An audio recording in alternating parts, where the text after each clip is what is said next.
اعوذ باللہ السمیع العلیم من الشیطان الرجیم بسم اللہ الرحمن الرحیم۔ Rights and liabilities of seller and buyer of humble property پہ بات کرتے بات جا رکی تھی کہ بایا کے لیے سیلر جو ہے اس کے پاس کیا ریمیڈی ہے کہ وہ غیر ادا شدہ رقم کی بابت جو کہ سیل ڈیڈ کی ایگزیکیوشن کے بعد میں پینڈنگ رہ گئی ہے۔ تو اس حوالے سے بات جا ٹھہری تھی section 55 sub section 4 class be پہ کہ اگر رقم جو کنسیڈریشن ہے اس موبل پراپرٹی کی وہ سیلر کو مکمل طور پر ادا نہیں کی گئی ہے، چونکہ خواہ پراپرٹی کی سیل ڈیڈ ایگزیکیوٹ ہو گئی ہے لیکن مکمل طور پر کنسیڈریشن ادا نہیں ہوئی ہے، تو سیلر اس صورت میں جائیداد کے اوپر ایک بار اور ایک استحقاق رکھتا ہے، اور سیلر کا یہ استحقاق اور یہ بار جو ہے چارج جو ہے یہ تبھی ختم ہوگا جب سیلر کو رقم کی مکمل ادائیگی کر دی جائے گی۔ اس حوالے سے اگر ہم بیسک لا پڑھنا چاہیں تو all India reporter 1936 P C page 204، 1984 Pak L D supreme court Azad Jammu and Kashmir page 63 ہے، اور all India reporter 1920 Madras high court page 164 جو ہے وہ اس بات کی انٹرپریٹیشن دیتا ہے کہ غیر ادا شدہ کنسیڈریشن کی صورت میں سیلر کو جو سب سے اہم اور سب سے بڑی جو ریمیڈی حاصل ہے وہ یہ ہے کہ وہ اس جائیداد کے اوپر اپنے استحکام کو اور اپنے رائٹس کو اور اپنے چارج کو اپنے بار کو قائم رکھتا ہے۔ جس طرح سے پہلے اس کا استحقاق تھا اسی طرح بھی اس کا استحقاق ختم نہیں ہوا ہے، اور رقم کنسیڈریشن جو بقایا رہ گئی ہے بائر کے ذمہ جب وہ ادا ہو جائے گی دین سیلر کا جو بار ہے وہ ختم ہوگا، اور تبھی ہی قانونی طور پر section 55 sub section 4 class B کہتی ہے کہ مکمل طور پر مشتری جو ہے after payment of the full consideration وہ اس پراپرٹی کی بابت جو اپنے رائٹس ہیں ان سے استفادہ حاصل کر سکتا ہے۔ اور یاد رکھیے گا کہ اگر ایسی کوئی صورتحال بن جاتی ہے تو ایسے معاملے میں عدم ادائیگی کی صورت میں سیلر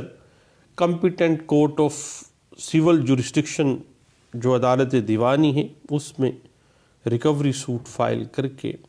رقم کی وصولی کر سکتا ہے۔ اب بات یہ ہے اس حوالے سے بیسک لا ڈسکس کیا گیا تھا آل انڈیا رپورٹر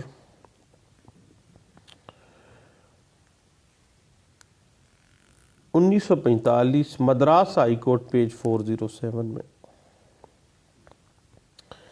کہ اگر بے کی تکمیل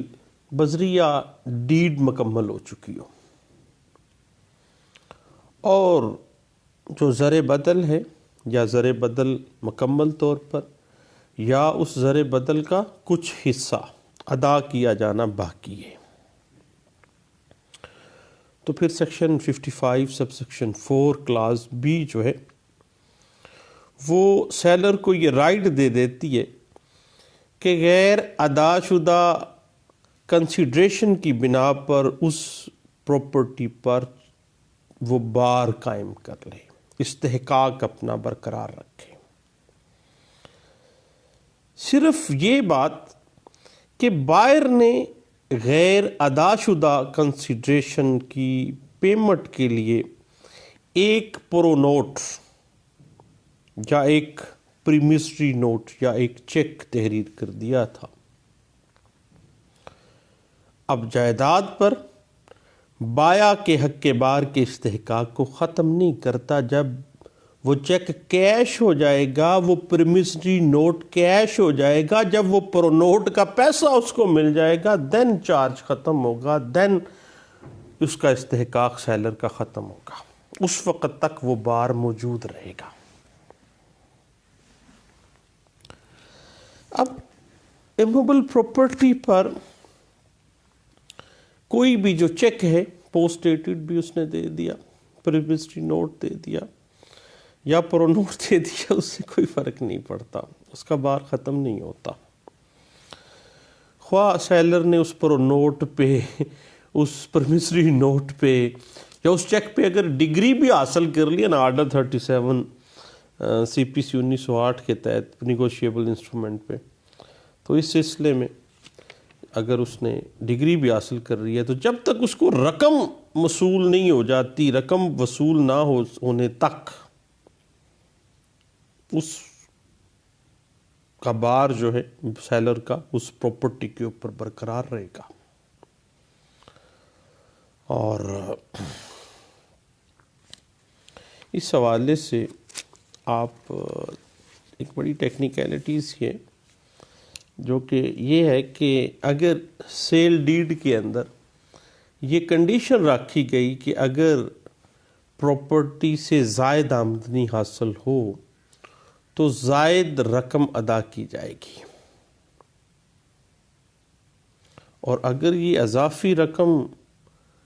کنسیڈریشن کا حصہ باور ہوگی اور اس کی عدم موجودگی میں بایا کا جائیداد پر بار قائم ہو جائے گا، اگر اس طرح کی کنڈیشن رکھی جاتی ہے۔ چونکہ نان پیمنٹ تو موجود ہے، پروفٹ فرض کرے وہاں پہ کاشت تھی، فصل تھی، وہاں سے پیمنٹ آنی تھی، لیکن سیل ڈیڈ جو ہے وہ ایگزیکیوٹ کروا دی گئی ہے۔ ایسی صورت میں جب رقم کی نان پیمنٹ کی صورت میں، کنسیڈریشن کی نان پیمنٹ ہے، بایا کا بار قائم ہو جائے تو وہ جب چاہے جس طرح چاہے سول کورٹ کے ذریعے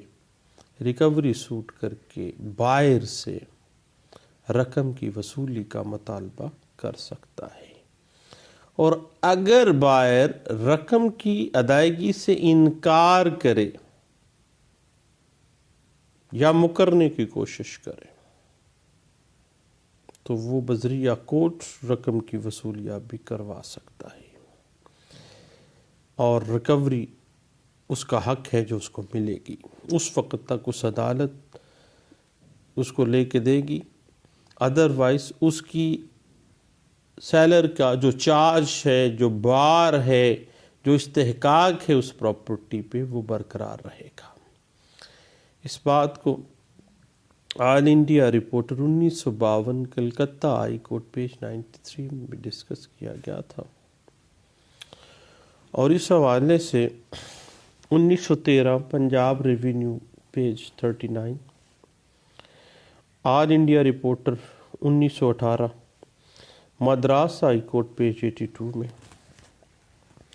آل India reporter 1942 Lahore high court page 275 میں بھی اسی معاملے کو بڑے اچھے انداز سے ڈسکس کیا گیا تھا۔ اب صاحب ایک سیلر جب ٹرانسفر آف پراپرٹی ایکٹ 1882 کے تحت کسی پراپرٹی پر کوئی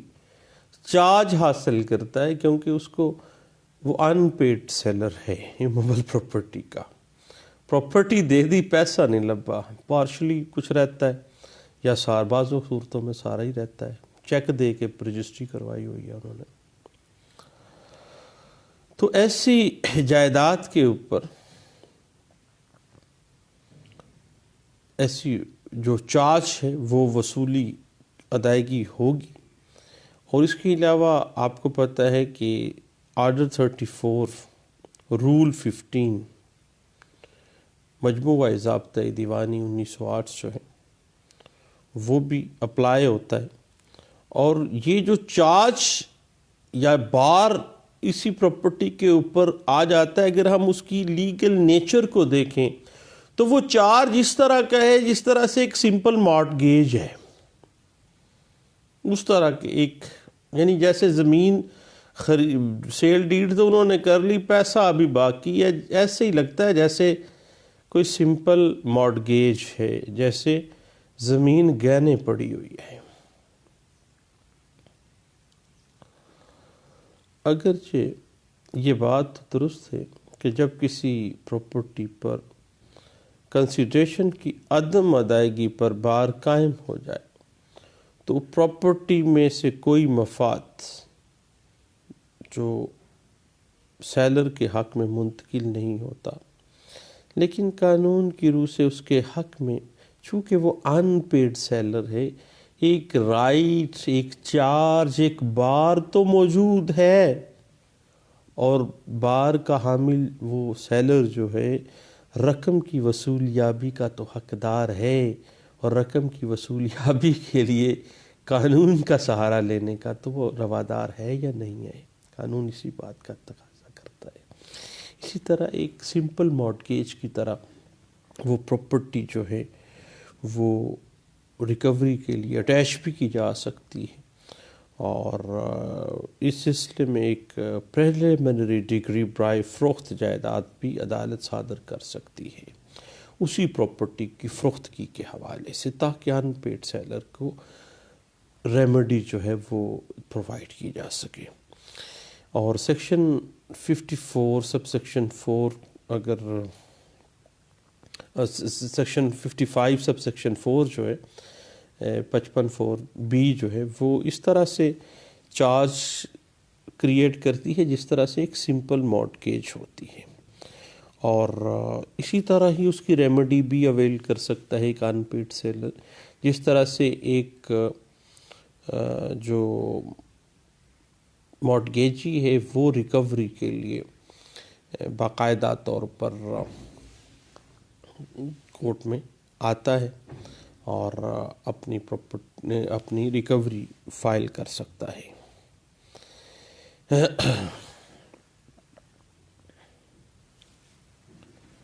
اور یہ جو ریکوری ہے یہ اس کا رائٹ ہے اور یہ اس کو ملنی چاہیے. اور یہ پیمنٹ جو سیل کنسیڈریشن ہے وہ ان پیڈ سیلر کا بنیادی حق ہے، جو ابتدائی ڈگری اس کو فروخت کر کے پراپرٹی کو دیا جائے وہ لازمی اس کو ملنی چاہیے. اس حوالے سے 2000 YLR پیج 2508 جو ہے یہ ہمیں اس بات کی انٹرپریٹیشن دیتی ہے. تو اس طرح سے unpaid seller of movable property کے پاس سب سے بڑی جو ریمیڈی ہے وہ یہی ہے کہ وہ جائیداد کے اوپر ایک چارج کریٹ، اس کا استحقاق بن جاتا ہے، اور وہ اسی صورت میں چارج ختم ہوگا، بار ختم ہوگا جب وہ ٹوٹلی اس کی رقم ادا ہو جائے گی. اور قانوناً وہ اس بات کا حقدار ہے کہ اس کو دیا جائے. اور اس معاملے میں جو سول کورٹ ہے وہ ریکوری کروا کے ان پیڈ سیلر موویبل پراپرٹی کی ریمیڈی کو ریڈریس کرے گی. تو دوستو یہ ایک اہم ٹیکنیکل ایشو تھا جو کہ ابھی پینڈنگ میں چلا آ رہا تھا section 55 transfer of property act 1882 کے پرسپیکٹیو میں. تو ٹاپک تھوڑا سا لمبا ہو جانے کا خدشے کے پیش نظر میں نے یہی کہا کہ انشاءاللہ اس پہ دوبارہ ہم مل بیٹھتے ہیں اور دوبارہ اس پہ گپ شپ لگا لیتے ہیں. لیکن دوستو دعاؤں میں یاد رکھیے گا، دوبارہ انشاءاللہ ہم ملتے ہیں اور پھر انشاءاللہ different aspects of transfer of movable property کے جو پاکستانی لیگل فریم ورک ہے اس میں جو لیگل ایشوز ہیں، جورسٹک ٹیکنیکلٹیز ہیں مختلف سوٹس میں، ان کو ہم ڈسکس کرتے ہیں. دعا میں یاد رکھیے اور گپ شپ میں حصہ ڈالیے گا. مختلف پریپوزیشنز کو ضرور واٹس ایپ پہ شیئر کیجیے گا. Thank you. اللہ حافظ.